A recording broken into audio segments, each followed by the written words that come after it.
The Smith brothers were found murdered at the Severs Hotel in Muskogee, Oklahoma, though the evidence has been lost or destroyed, and that those that were possibly involved were all have since passed on.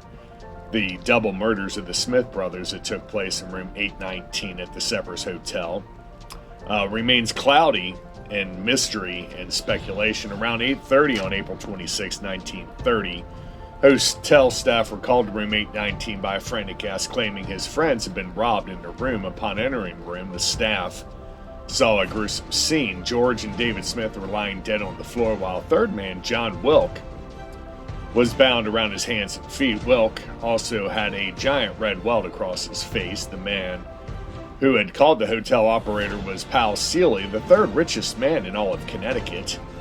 The men had been traveling together on business. Police were baffled by the report of the robbery. Both Smith brothers were wearing gold and diamond watches, and the room did not appear to be in any kind of disarray, and it seemed that only $10 in total had been taken from the men. Police were even more confused by the statements of the two surviving victims because they didn't match the information from overall investigation or the autopsy reports. As a result, Wilk and Seeley were initially arrested for the murders but released on bond. Eventually, all charges against them were dismissed. With only vague leads to follow, investigators finally decided upon the notorious robbers Pat McDonald and Larry Duvall and James Cretin as the main suspects in the case.